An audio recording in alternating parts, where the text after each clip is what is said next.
आमंत्रित करना चाहूंगी माननीय मुख्यमंत्री हेमंत सोरेन जी को आपके आशीर्वचनों के लिए, शुभकामनाओं के लिए।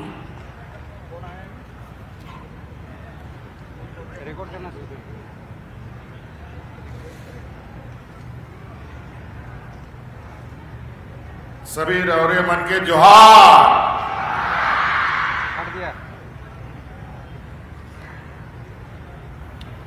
आज यहाँ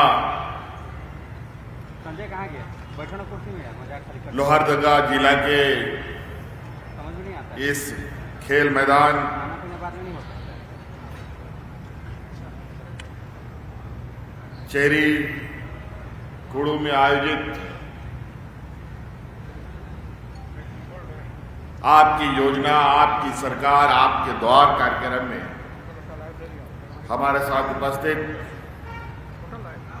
मंच पर हमारे मंत्रिमंडल सहयोगी वरिष्ठ मंत्री आदरणीय रामेश्वर उरांव जी, हमारे साथ उपस्थित हमारे मंत्रिमंडल सहयोगी बड़े भाई सत्यानंद भोक्ता जी,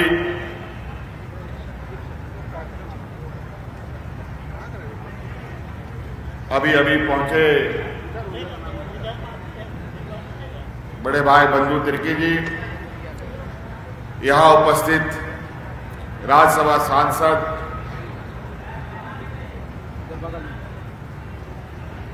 बड़े भाई धीरज साहू जी, यहां उपस्थित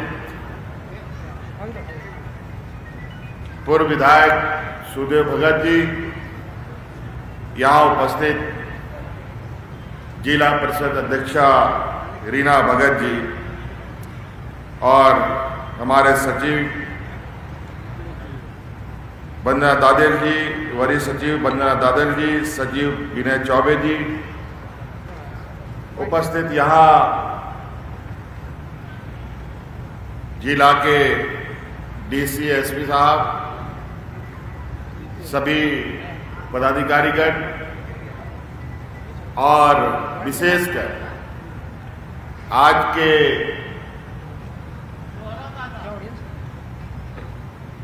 सरकार के द्वारा चलाए जा रहे आपकी योजना, आपकी सरकार, आपके द्वार कार्यक्रम के तीसरे चरण के कार्यक्रम में उपस्थित आप सभी लोहरदगा जिले के हमारे ग्रामीणों, माताएं, बहनें, नौजवान साथी, बड़े बुजुर्ग,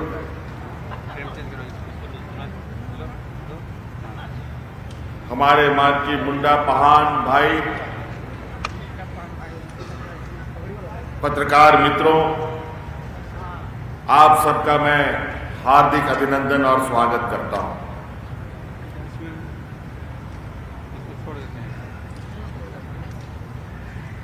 ये योजना हम लोगों ने इससे पहले भी 2 चरण में संपन्न किया था।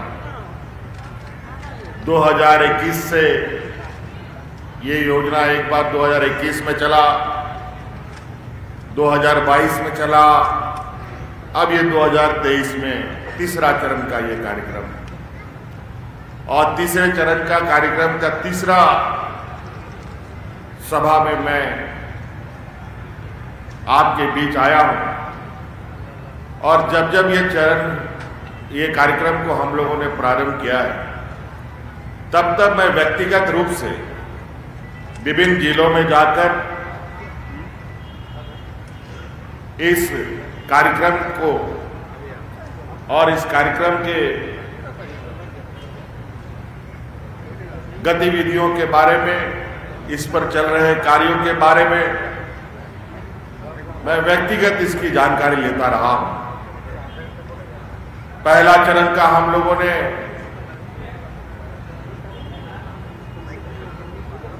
आपकी योजना, आपकी सरकार, आपकी द्वार जब चलाया था तो भगवान बिरसा मुंडा ओली हाथू के वहां से हम लोगों ने शुरू किया था।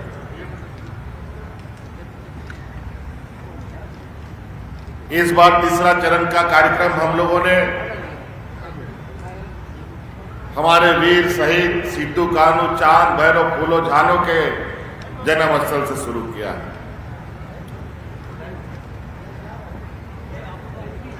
और हर दिन हर जिला में, किसी जिला में 4 प्रखंड है तो 4 पंचायत में, किसी जिला में 5 पंचायत में, किसी में 6 पंचायत में, किसी में 2 पंचायत में ये शिविर चल रहा है। आज भी आपके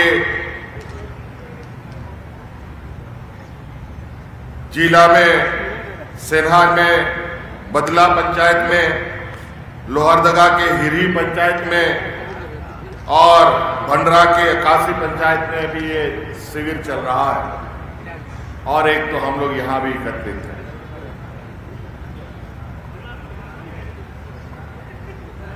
और आप सब लोगों को याद होगा कि हम लोगों ने जब सरकार बनाया था तो सरकार बना भी नहीं था ठीक से। हमारे मंत्रिमंडल, सहयोगी मंत्रिमंडल के शपथ ग्रहण कर ही रहे थे, कोरोना जैसा महामारी हम लोगों के बीच में आ गया। 1.5 पौने 2 साल उस महामारी ने हमारा खा लिया। आपको याद होगा वो उन दिनों की बात है जब सरकार का आदेश था कि कोई व्यक्ति घर से बाहर नहीं निकलेगा। हाट बाजार, गाड़ी मोटर, कारखाने, उद्योग धंधे सब बंद हो गए थे लगभग। घर में ताला लगा करके सबको रहना पड़ा।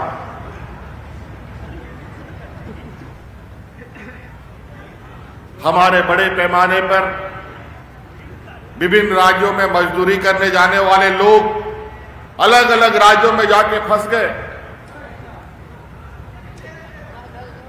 किसी किसी फैक्ट्री में काम करता था मजदूरी का बेचारा,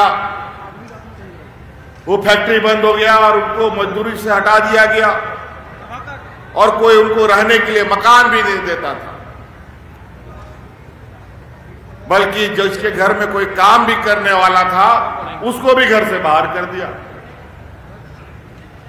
बेचारा वो मजदूर, रोजगार करने वाला जाता कहां, पैदल सब लोग चला था। और उस समय आपको याद होगा पूरा देश में त्राहिमाम हो गया। लोग पैदल पैदल अपने, कोई मुंबई से, कोई दिल्ली से, कोई कलकत्ता से, कहां से अपना घरों की ओर चल पड़ा था। कोई रिक्शा से चल दिया, कोई साइकिल से चल दिया, कोई मोटरसाइकिल से चल दिया। जिसके पास कुछ नहीं है वो पैदल भी चल दिया, महिला पुरुष बच्चे सब। और इतना खतरनाक दिन था, इतना डरावना दिन था, इतना भयावह दिन था कि वैसा भयावह दिन मुझे लगता है कि मानव जीवन में कभी किसी ने नहीं देखा हो।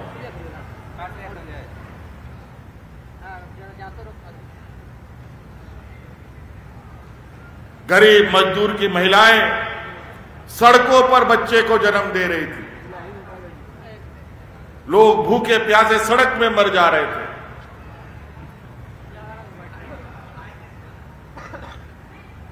और इधर ही झारखंड, बिहार, बंगाल, उड़ीसा के लोग सबसे अधिक रोजगार के लिए मुंबई, दिल्ली, बेंगलोर में जाते थे, दक्षिण की ओर जाते थे।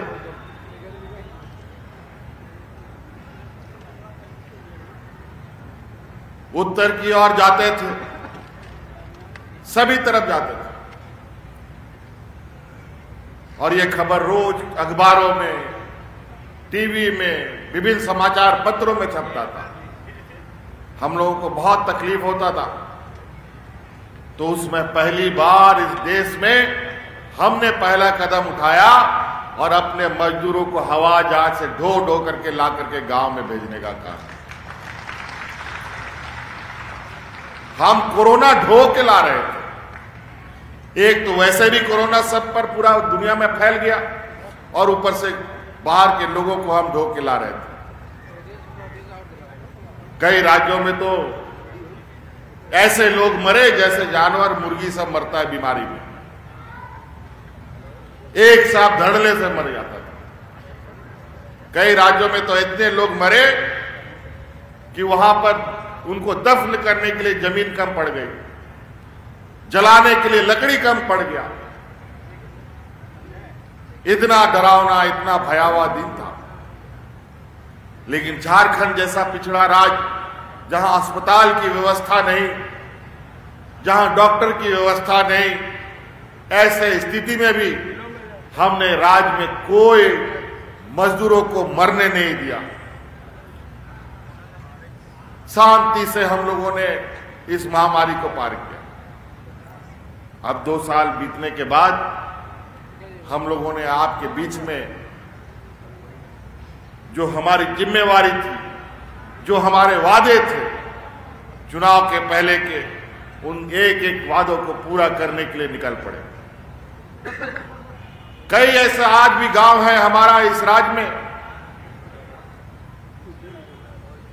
जहां कभी सरकार का कोई पदाधिकारी नहीं गया हो। पदाधिकारी तो दूर की बात है, बिजली, पानी, सड़क कुछ भी नहीं। भगवान भरोसे हमारे लोग जिंदा रहते थे।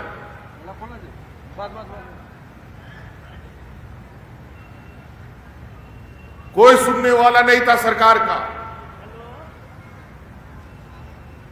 तो हमने बोला ऐसा नहीं चलेगा।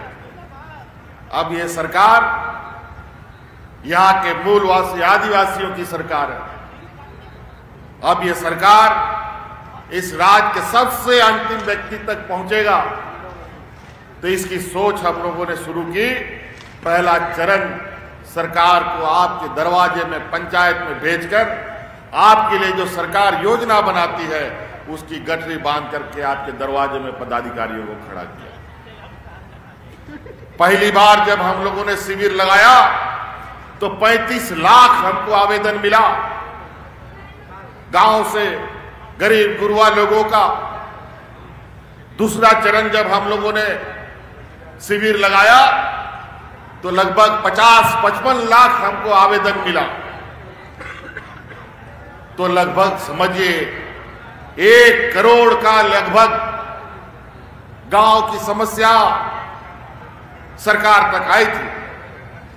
इसका मतलब राज अलग हुए 23 साल हुआ, क्या क्या सरकारों ने इतनी समस्या, आज 1-1 करोड़ जैसी समस्या हमारे गांव से उठ के आ रहा है, किसी को पता नहीं। इसका मतलब पहले कभी कोई ब्लॉक कार्यालय काम नहीं करता था, कभी कोई कलेक्ट्रेट काम नहीं करता था, कोई ग्रामीण किसान मजदूर की बात सुनने वाला नहीं था। आज हम पदाधिकारियों को गांव में ले जाकर आपकी समस्याओं को अपने तक लाने का हम काम किया। और इस शिविर को सफलतापूर्वक हमारे उन्हीं पदाधिकारियों ने काम किया जो पहले से कार्यरत थे। लेकिन पहले की सरकारों ने पूरी व्यवस्था को सिर्फ अपनी सेवा में लगाया, राज्य की जनता की सेवा में नहीं लगाया।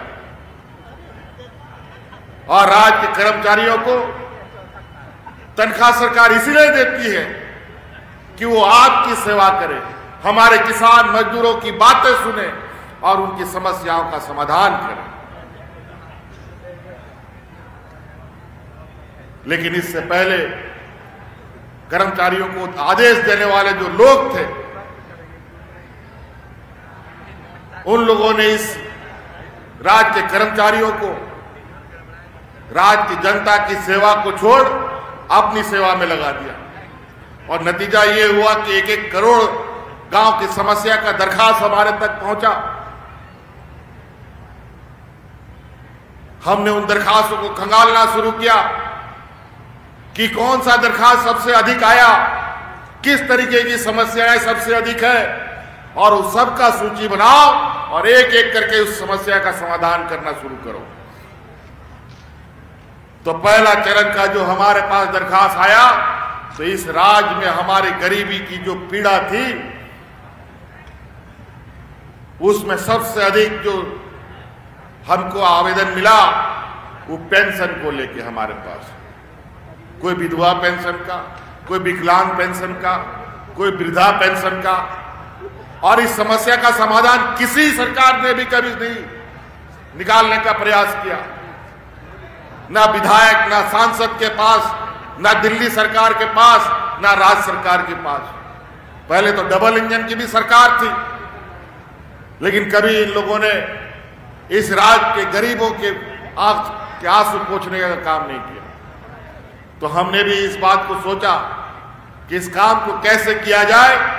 हमने जब इसका आंकड़ा निकाला तो बहुत पहले तो हमको जानकारी थी, क्योंकि हम भी गांव घूमते थे, हमारे पास भी समस्याएं आती थी, लेकिन समाधान तो हम तब करेंगे ना जब हम सरकार में होते। हमने ये वादा किया था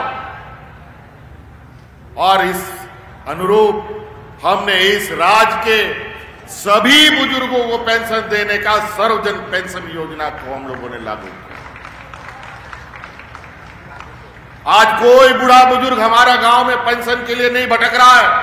पहले दलालों को कितना पैसा खिला चुका पता नहीं, बेचारा 1000 पेंशन के लिए 5-5 हजार रुपया का घूस खिला चुका था। आज वो बिचौलियों की जरूरत नहीं है। कोई वृद्ध व्यक्ति पदाधिकारी के पास अपना आवेदन देगा और 60 साल का वृद्ध होगा, अगर उसका पेंशन नहीं बनेगा तो पदाधिकारी वहीं सस्पेंड हो जाएगा। महिलाओं के साथ भी वही हाल। 40 साल की विधवा महिला होगी तब उसको पेंशन मिलेगा। अरे वाह, ये क्या मजाक है। विधवा होने का कोई समय होता है क्या? कब क्या घटना किसके साथ हो जाए, हो सकता है विधवा ना हो, किसी कारण से, कोई बीमारी से, कोई एक्सीडेंट से, कोई मजदूरी करते मर गया बेचारा। महिला अकेले जीवन कैसे काटती होगी वो हमें भी पता है, आप सबको पता है। तो हमने ये कानून बनाया, इस राज्य में 18 साल के बाद जो भी महिला विधवा होगी सबको पेंशन देंगे।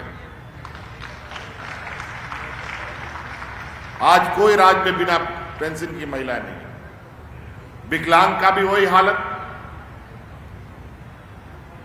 सरकार ने उस पर भी एक कैप लगा दिया था, इससे अधिक लोगों को विकलांग पेंशन नहीं देंगे, इतना से अधिक लोगों को विधवा पेंशन नहीं देंगे, वृद्धा पेंशन नहीं देंगे। लेकिन इस राज्य के गरीबी के बारे में तो कभी इन लोगों ने कोई आंकड़े नहीं बनाए, ना कभी इस पर कोई चिंता की कि इसका कैसे सामाजिक सुरक्षा किया जाए। तो विकलांग को भी वही 20 साल 40 साल के बाद पेंशन मिलता था। अब राज्य में किसी भी घर में कोई भी बच्चा विकलांग पैदा होगा तो पैदा होने के 5 साल के बाद से ही उस बच्चे को पेंशन मिलेगा। ये भी हम आपके लिए कानून बनाते हैं।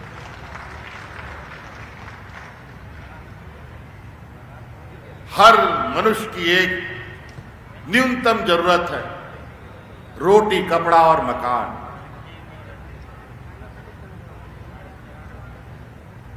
आप लोगों को याद होगा, इससे पहले की सरकारों ने इस राज्य के गरीब गुरुआ का लगभग 11 लाख राशन कार्ड डिलीट कर दिया था। और नतीजा ये हुआ कि 2019 के पहले इस राज्य में लोग हाथ में राशन कार्ड लेकर के भात भात करते हुए मरा है। और इन्हीं क्षेत्रों में, गुमला, सिमडेगा, लोहरदगा क्षेत्रों में कई घटनाएं घटी हैं, लोग भूख से मरे हैं। और सामान्य जीवन में और कोरोना जैसा महामारी में भी हमने एक भी आदमी को भूखा नहीं मरने दिया।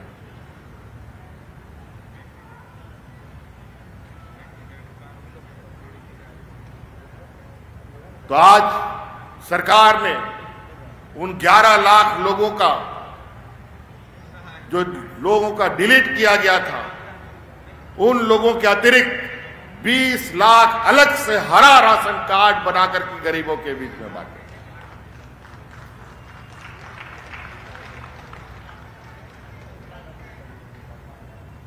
और तो और मकान को भी लेकर के बहुत हुज्जतें हुई। हम और विभागीय मंत्री दिल्ली का चक्कर लगाते रहे। केंद्र सरकार बोली 2022 तक सबको आवास दे देंगे, लेकिन झारखंड में तो गरीबी इतना है, लगभग आधे से अधिक लोगों को आवास देना पड़ेगा, ये हालत हो गई थी। हमारे यहां आज के दिन में भी 8 लाख से अधिक लोग जिनको आवास की आवश्यकता है, और आज उन्हीं गरीबों के बीच में कालाजार जैसे बीमारियां फैलती है, जिनके पास आवास नहीं है। कालाजार बीमारी अमीरों को नहीं होता है, गरीबों को होता है। और उन 8 लाख आवास के लिए भारत सरकार के पास हाथ जोड़ते रहे, और उन लोगों ने भी माना कि यहां पर गरीब लोग हैं, लेकिन इन लोगों ने हमें आवास आवंटन नहीं किया। अभी हम लोगों ने हाल में ही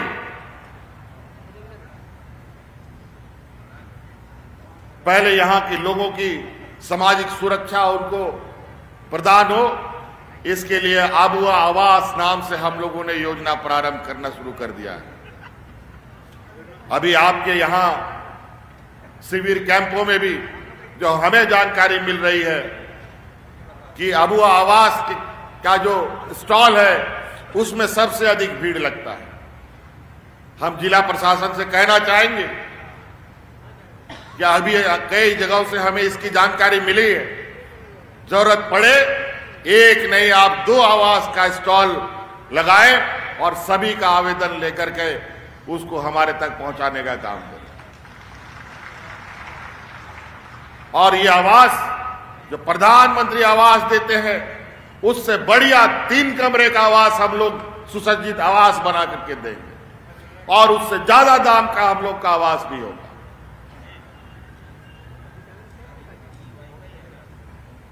आज गरीब गुरुआ लोग को देखिए, साल में 2 बार धोती साड़ी हम देते हैं कि नहीं? मिलता है कि नहीं? आवाज नहीं आ रहा है। धोती साड़ी मिलता है, सभी बुजुर्गों को पेंशन मिलता है, सभी महिलाओं को पेंशन मिलता है।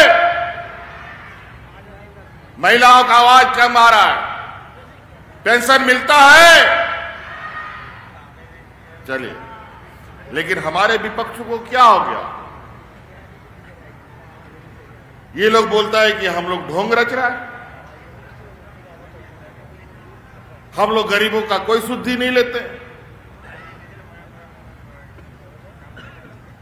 हमको लगता है ये लोग शीशा का चश्मा नहीं, ये लोग टीना का चश्मा पहनता है बेमान, इसीलिए लोगों को कुछ नहीं दिखता। जब मौका मिला था तो कुछ किया नहीं, लोगों को भूखा मरने पर छोड़ दिया। और जब हम लोग ग्रामीणों के लिए काम कर रहे हैं तो पीछे पीछे हमारे कार्यों पर धूल ढकने का और षड्यंत्र रचने का काम में लगा हुआ। खैर, ऐसे लोगों को कभी दिखेगा भी नहीं। जिस राज को राज से कोई लेना देना नहीं, यहां के मूलवासी आदिवासियों से कोई लेना देना ना हो, वो आदमी को इससे क्या मतलब? राज किसके लिए हुआ है? इस राज के मूलवासी आदिवासियों के लिए। और आज कुछ हमारे मूलवासी आदिवासी भी उनके चंगुल में फंस करके कुछ नया उल्टा सीधा कहानी गढ़ने में लगे रहते हैं, और लोकल चेहरा दिखा करके उलूल जुलूल आपके दिमाग में जहर भरने का काम करता है। जब इधर उधर से नहीं सकता है, तब जाति धर्म का जहर डाल देता है। कौन आदिवासी है, कौन गैर आदिवासी है, कौन हिंदू है, कौन मुसलमान है, कौन अगड़ा है, कौन पिछड़ा है, कौन क्रिश्चियन है, कौन गैर क्रिश्चियन है, दुनिया भर का। और ये सब विषय ऐसा विषय है जो घर में बैठा हुआ आदमी के दिमाग में भी हलचल पैदा कर दे। और ये लोग आग से खेलता है, और यही वजह है देश के अंदर सांप्रदायिक दंगे होते हैं। जहां सांप्रदायिक दंगा नहीं होता वहां इनका रोटी नहीं पकता है, लेकिन ये लोग हर हाल में सांप्रदायिक दंगे फैलाने में लगे रहते हैं। आज उत्तराखंड में यही हमारे विपक्षों का सरकार है, जाके देखिए वहां 41 मजदूर आज भी एक टनल में फंसा हुआ है 15-20 दिन से। देश के वैज्ञानिकों ने, देश के ठेकेदारों ने, देश के इंजीनियरों ने उनको निकालने का जो प्रयास किया, सफल नहीं हो पाया। विदेशों से तकनीक और इंजीनियर को बुलाया जा रहा है, अभी भी सफलता नहीं मिली है। झारखंड के भी 14-15 लोग फंसे पड़े हैं। हमारे ऑफिसर अभी 15 दिन से वहां जाके बैठा हुआ है और रोज हर घंटे अब निकलेगा, 1 घंटे बाद निकलेगा, 2 घंटे के बाद निकलेगा। वहां पूजा पाठ चल रहा है उन लोग को निकालने के लिए। अरे काम करो ना भाई, काम करेगा तभी ना निकलेगा। घर बैठे रहो, कोई काम मत करो और पूजा करते रहो तो निकल जाएगा क्या? दुर्भाग्य इसलिए है कि वो मजदूर हैं, इसीलिए आज इतनी लापरवाही हो रही है। कोई बड़ा व्यापारी का बेटा फंसा होता तो इतना देर नहीं लगता, बड़ा राजनेता का बेटा होता तो आज इतना देर नहीं होता। आज चूंकि वो मजदूर है, वो मर भी गए तो कोई फर्क नहीं पड़ता। ये स्थिति है। इससे पहले भी उसी जिले में एनटीपीसी का एक प्रोजेक्ट में बड़ा हादसा हुआ, झारखंड के मजदूर भी मारे गए। उसके बावजूद भी वहां के मंदिर को दर्शन कराने के लिए पूरा उत्तराखंड के जंगल को चूहों के जैसा कुतर दिया, इधर छेदा कर दिया, उधर छेदा कर दिया, जबकि वहां का पहाड़ इतना कमजोर है। देश का, दुनिया का साइंटिस्ट बोलता है बिना प्लानिंग के कार्य योजना बनाने का नतीजा यही होता है। और आज देख लीजिए, दुनिया के सामने ये चर्चा का विषय हुआ पड़ा है कि 15-20 दिन से ऊपर होने जा रहे हैं, अभी तक मजदूर बाहर नहीं आए। अजीब हालत है। ये सरकार का कार्यशैली है। यही आप विश्वगुरु अपने आप को बोलते हैं, देश का सबसे ताकतवर, दुनिया का सबसे ताकतवर नेता और देश का ताकतवर पार्टी बोलते हैं। धिक्कार है ऐसे लोगों पर।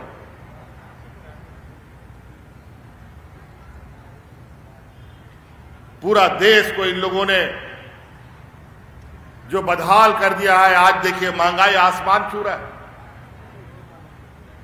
और यही महंगाई की वजह से लोग अलग अलग जगहों पर अधिक कमाने के लिए निकलता है।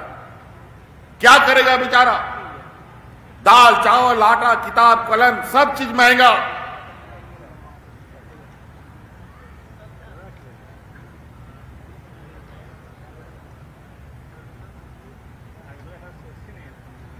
और बड़ा तरीके से लोगों को बेवकूफ बनाता है। इतना तरीके से बेवकूफ बनाते हैं लोग, अब क्या कीजिएगा?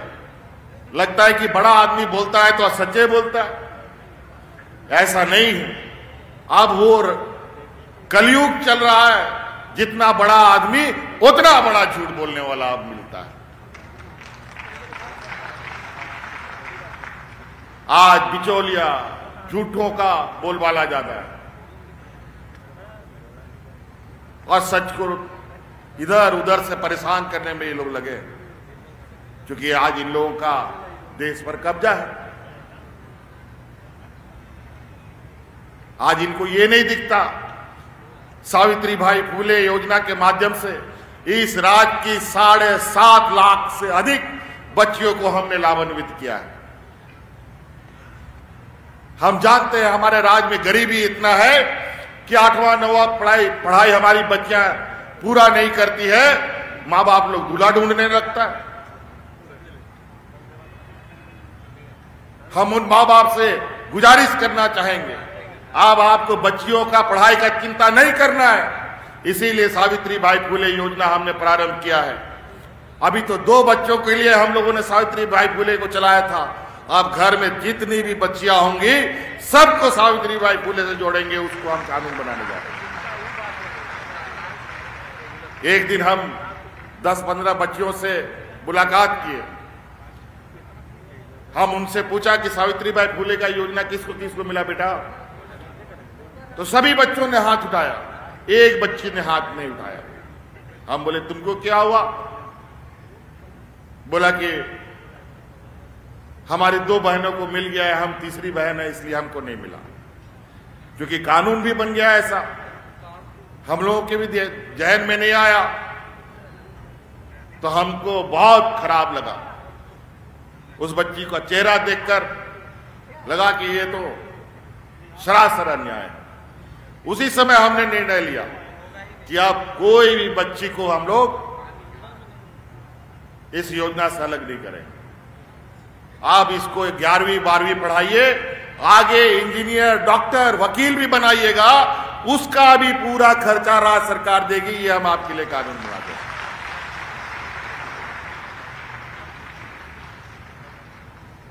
नहीं पढ़ा लिखा लोगों को लोग बेवकूफ और बोका बहुत जल्दी बनाता है।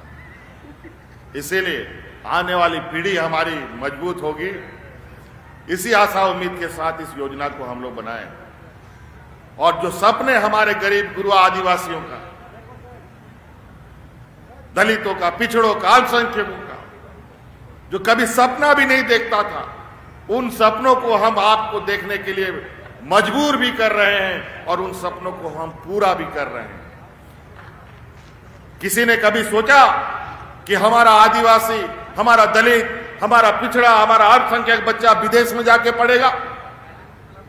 आज जाके देखिए कि हमारे आदिवासी, दलित, पिछड़ा बच्चा विदेश में पढ़ाई कर रहा है, उसका पूरा खर्चा राज्य सरकार देता है।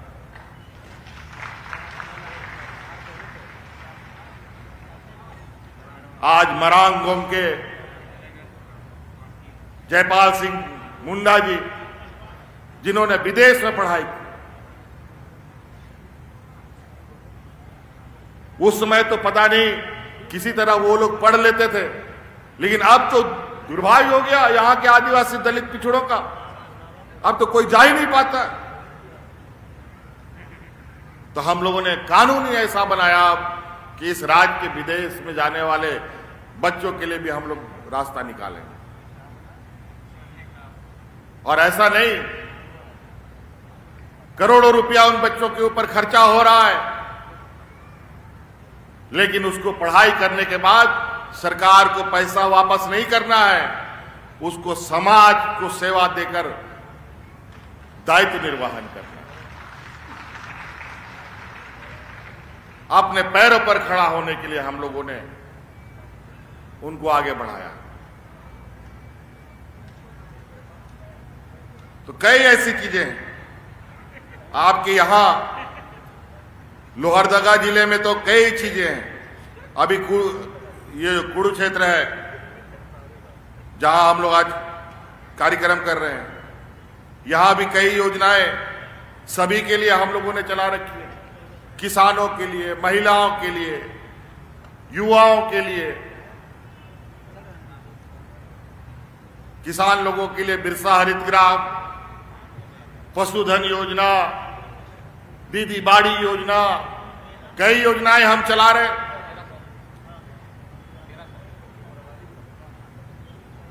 आप इससे जुड़कर स्वावलंबी बनने का काम करें। पढ़े लिखे नौजवानों के लिए भी हम लोगों ने हजारों नियुक्तियां, हम लोगों ने सरकारी और गैर सरकारी में उनकी नियुक्ति हम लोगों ने की है। लगभग 50,000 से अधिक नौजवानों को हम लोगों ने निजी क्षेत्र में रोजगार दिया है।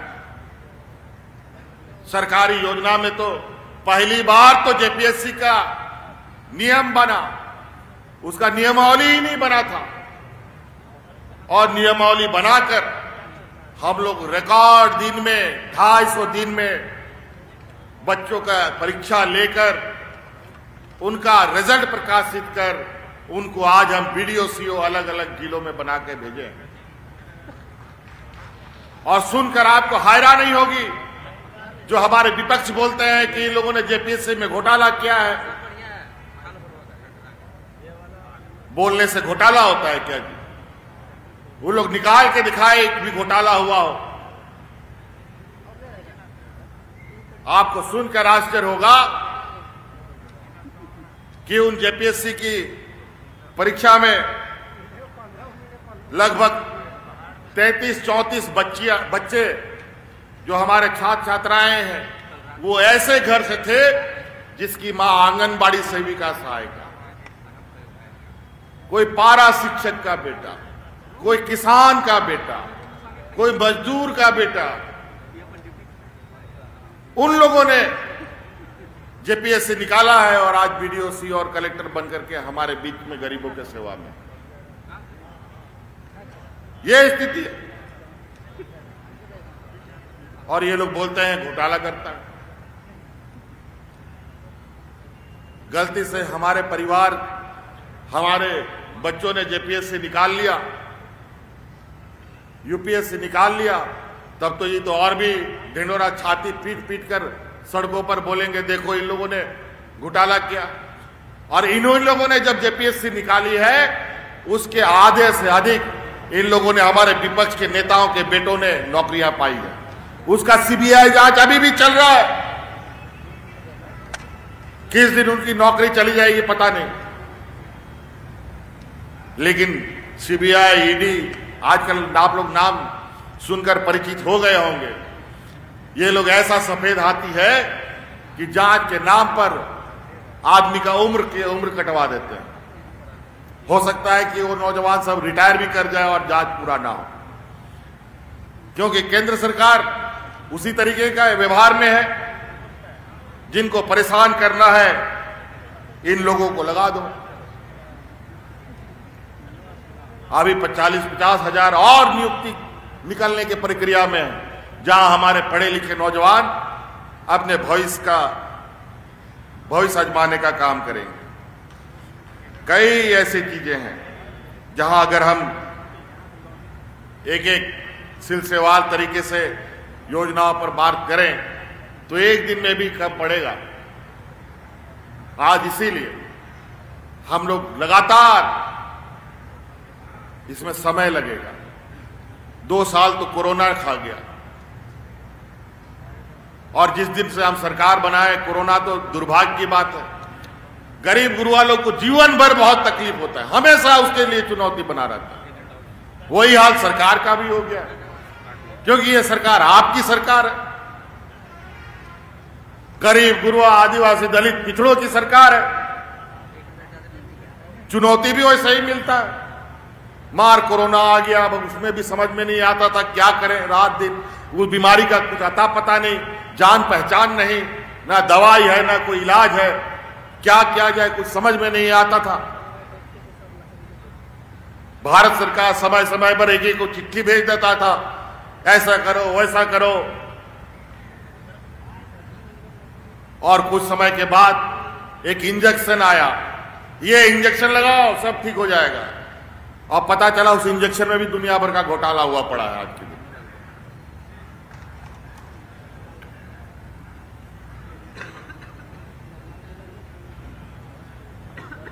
तो इसलिए वो चुनौती, फिर सुखाड़ की स्थिति, और सुखाड़ के साथ साथ हमारे साथ जो हमारे विपक्ष के सहयोगी हैं जिनको आज इस मंच में होना चाहिए था,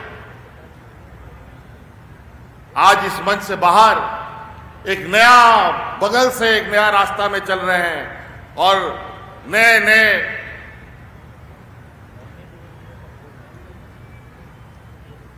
षड्यंत्र के साथ अखबारों में, टीवी में, रेडियो में अपना संदेश देते हैं कि यहां ये नहीं हुआ, यहां ये नहीं हुआ, यहां वो नहीं हुआ। अरे निकम्मो, 23 साल का समय मिला था तुम लोगों को, 20 साल का समय मिला था।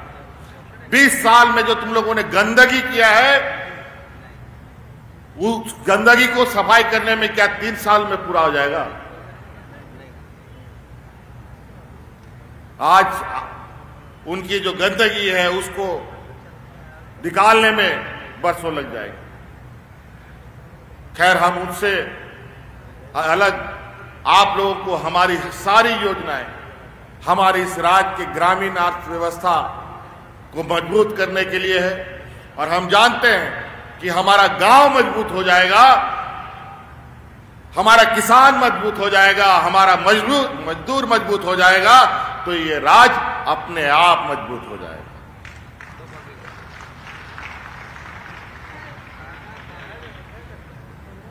कोई पेड़ हरा पेड़ ला करके गाड़ देने से हरियाली चंद दिनों में मर जाएगा, जब तक जड़ को आप मजबूत नहीं करेंगे। तो हमारा जड़ इस राज्य का गांव में है, किसानों में है, मजदूरों में है, नौजवानों में है। आज हमारे उन जड़ों को मजबूत करना है। आज इसीलिए हर एक योजना आपकी सामाजिक सुरक्षा से लेकर आपके विकास को लेकर मुख्यमंत्री स्वरोजगार योजना आप लोगों के सामने, आप लोग के लिए काउंटर बना है, पशुधन का काउंटर बना है, अबुआ आवास का बना है, और एक योजना अबुआ वीर अबुआ दिशा में एक हम लोगों ने योजना प्रारंभ किया है, जहां भी हमारे जंगल के किनारे आसपास रहने वाले लोग हैं उन सभी को पट्टा देने को, और उस पट्टा को पूरी तरीके से जिनका जिनका अधिकार बनता है उनको दे के सैचुरेशन मोड पे ले जाने का हम लोग का एक लक्ष्य हम लोगों ने तय किया है, और जिसको हमें पूरा करना है। कई लोग वन पट्टा को लेकर के इधर उधर भटकता रहता है, लेकिन उनको पट्टा नहीं मिलता है।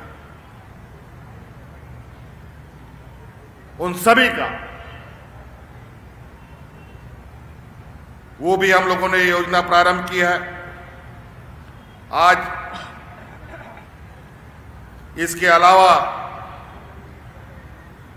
अभी हमारे बच्चों के लिए गुरुजी क्रेडिट कार्ड का भी एक काउंटर आप लोग देखेंगे। इस कार्ड के माध्यम से